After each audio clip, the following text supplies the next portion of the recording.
Welcome back. Now that we have the last spice in the late game from Aldia's Keep, our next priority is Iron Keep.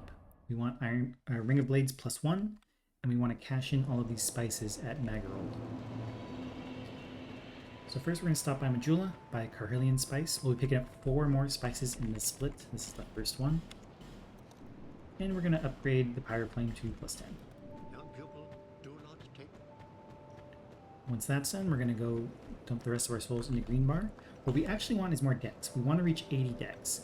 But we can't afford 80 decks right now, and what we can't afford is useless, because scaling between 50 and 70 is trash. So that's not helpful. So we're going to go to 50 endurance for now. And that's going to have more immediate benefit. And it's fine because we're going to be respecking after Iron Keep anyway, so we'll be able to get our decks at that point. But Green Bar is more helpful right now, so that's what we're getting. Next, because we're going to Iron Keep, we want the DLC key for Broom Tower before we go. So we're going to stop by the forest, clear out some Salamanders, and get that DLC key. So drop down the ladder for RTSR. Snipe some hollows, and then I'm going to buff Oath here, because we can. This makes killing the Salamanders just a little bit quicker. Not super important. You could skip it. 3 poison arrows, 3 magic arrows. With Oath, that'll kill pretty quickly.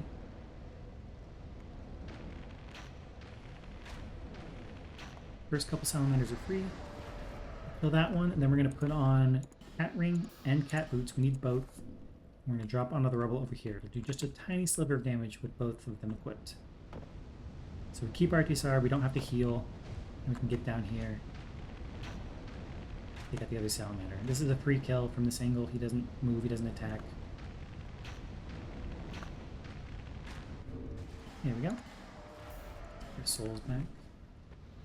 Then we'll grab this Fire Drake Stone. That's going to be helpful. We're going to infuse our short bow later.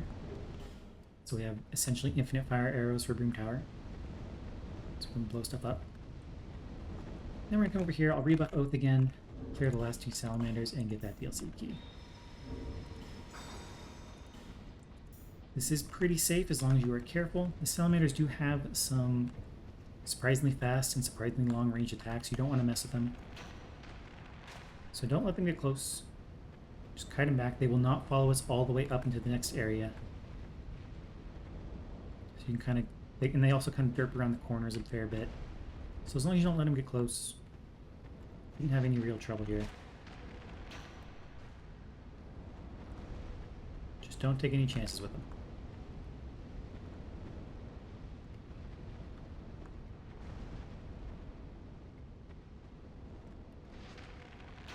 There we go.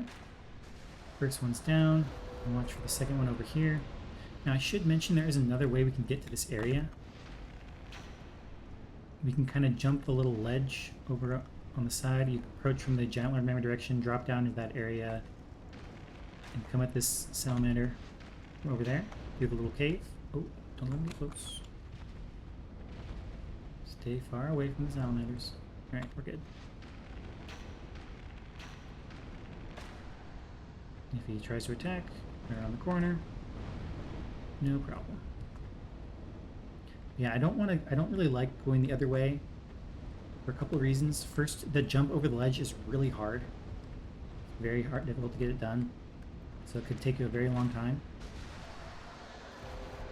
It's also clearly not dev intended, so there could be some debate about whether it should even be allowed. And also it could be really dangerous if you jump in over here and the other salamander aggros and you could be kind of pinned in this corner. That could be really, really bad.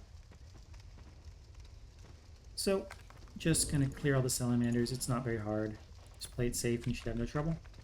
Get the key and feather out. Next up is Mytha.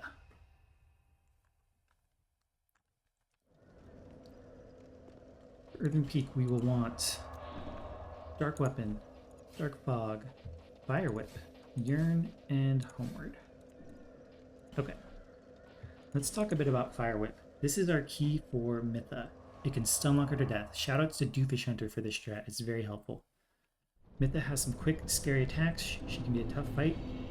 But with Fire Whip, all we really need to do is dodge one attack, land one Fire Whip, and then we win. And it's going to help quite a bit. Let's practice a bit with Fire Whip before we go any further. It's easy to think of Fire Whip as like analogous to Great Combustion with that very short range attack, but it's really not. For one thing, you can kind of move a bit while casting. That can allow you to close the gap on Mytha a little bit. It also has a lot more reach than you might expect, a lot more than Combustion anyway. It's still not the longest range spell, but it's definitely not pure melee. So it's you don't have to get too close to her before you start casting, between the walking and the range. Alright, so that's Fire Whip. Now we're going to light a torch, put on our cat boots, and we're going to go get the second spice of the split.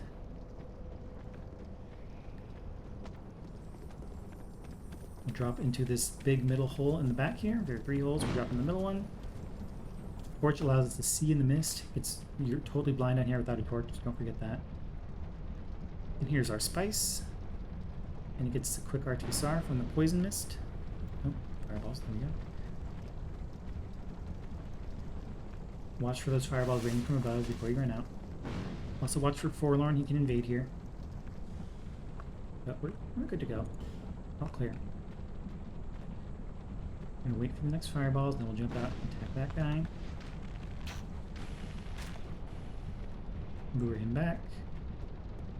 Yeah, there's a desert sorceress just raining fire down in this area, so we want to time our runs through this spot in between shots. Oh.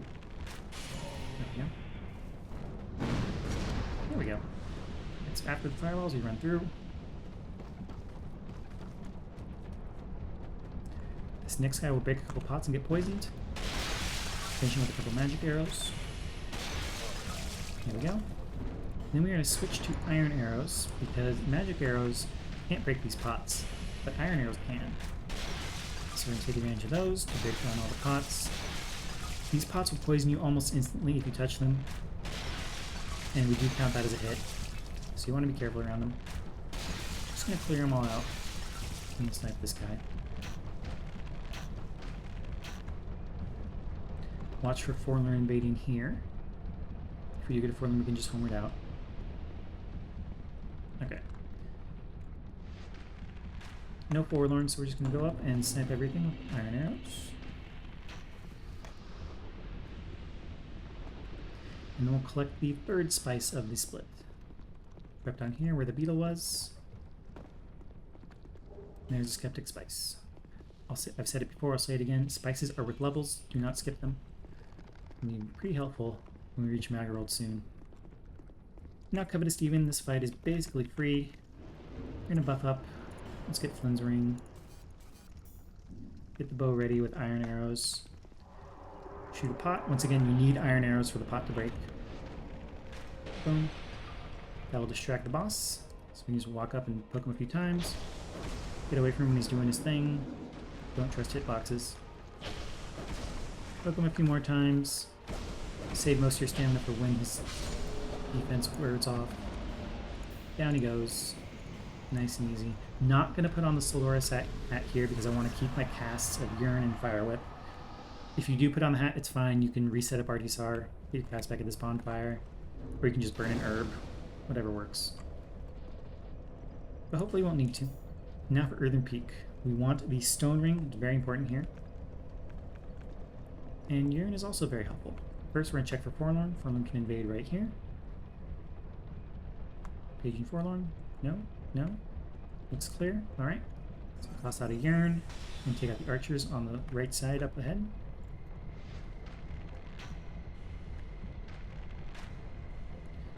Manikins can be headshot. I think the lore is that their heads are invisible.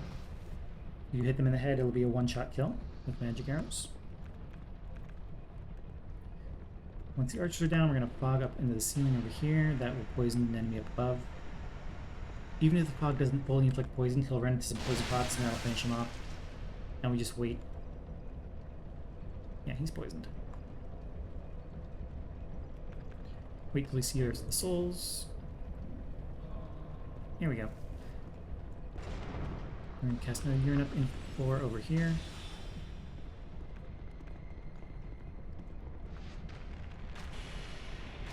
Shark that mannequin and take him up from behind. Right now, we definitely need the Stone Ring for this. You need Stone Ring for Grave Wardens, otherwise they will not stagger. But with Stone Ring, it should be a free kill. Headshot, body shot with magic arrows. So, headshot, body shot, GG. But yeah, you need Stone Ring for the stagger there. Otherwise, he could start shielding, he can charge you. It's not as much fun. Alright, for these next two mannequins, ambush us down the ladder. I'm actually not going to use Yearn here because it can kind of make them behave unpredictably. They can climb back up the ladder, which can be really bad. It can get a little messy. I find it to be easier, a little more consistent, just kind of run a quick loop over here, move them back onto the walkway. You should get them in a nice, narrow spot where they can't dodge. Should be easy headshots. Boom. And you don't even need a headshot. You can just two-shot body shot as well. Either works. Sometimes the second one will not aggro, will not come through here. I've seen that just a couple of times. If that happens, then you can cast out a Yearn, aim it to land right around here somewhere. Lure out the second one, but you shouldn't really have to worry about that. Alright, once again, Grave Warden, headshot, body shot with Stone Ring. Easy kill. The next couple of mannequins, we're going to step right out here at the bottom of the stairs. Headshot the first guy, second guy drops. Finish him off as well. Good.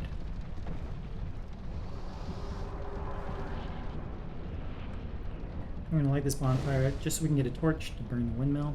If anything goes wrong and we have to homeward out or whatever, if anything at all happens, we have to reset this area. Do not start from this bonfire, go back to the previous one, start from there. Just re-clear the area. Because starting from the middle is very scary. You get really messy really fast, especially with the archers down below shooting at you. It's not fun. Okay. Windmill's down. Now we're going to put Detour out here. Bust out a Yearn. It's mannequin busy. So we can get out onto this ledge for the fourth and final spice of this split. Here we go.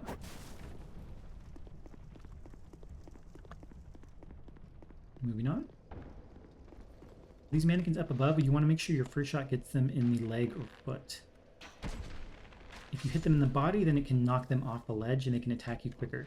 If you hit them in the foot, they do this slow standing up animation, gives you plenty of time to land the second shot for the kill. So aim for the leg. Here we go. Now climbing up the ladder, there will be an archer on our right, but he's far away. You can just run away to the left, and you don't have to worry about him. Okay, just keep moving here and watch for Forlorn. If you get a Forlorn, just homeward out. Yeah, there's the archer. His arrows can't even reach us this far. Actually, we can't even see him. He's so far away, he unloaded. Anyway. Almost a Mytha. Gonna clear out these poison pots. Hopefully this won't be necessary, but that shadow can potentially cause problems. The plan for the shadow is to shoot him once, and then he'll drop, and we'll shoot him again for the kill, right where he lands. If we miss that second shot, then things can get really messy because he is fast. So we want to have this hallway mostly clear to give us some room to maneuver, so we don't have to worry about the poison pots too much, just in case. Yeah, we really, really don't want to miss this shot here. First one's free. Just make sure you don't miss the second. Shadow down, we're just going to sprint through to the stairs. This brings us out of range of the sorceress. So we can turn around and snipe her. I'm going to clear some Grave Wardens. Once again, Stone Ring, headshot, body shot.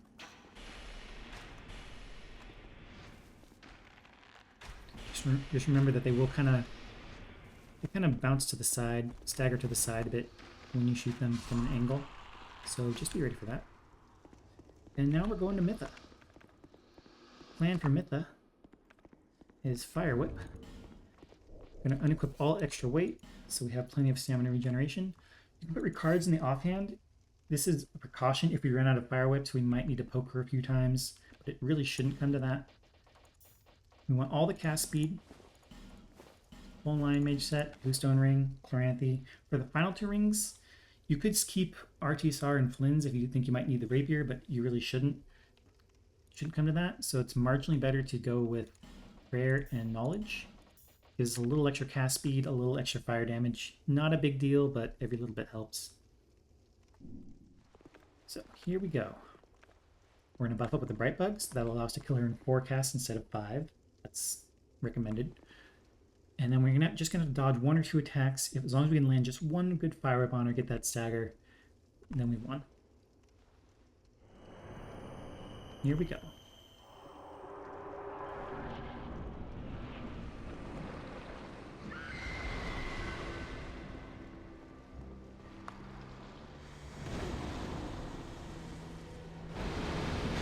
Got it. And so now the plan is, after she staggers, wait a bit, let your stamina regen just a tiny bit before you cast next fire whip. At least until you get to the 4th one. So you got the kill. And that's it. Mytha. Spooky fight, potentially. Fire whip makes things a lot easier. So once again, shout out to Dhufish Hunter for that strat. It is very nice. And now we are moving on to Iron Keep.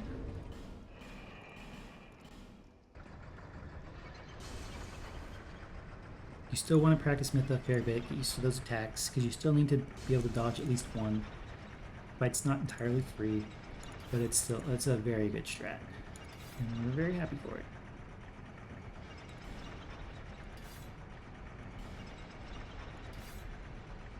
Okay, we are ready.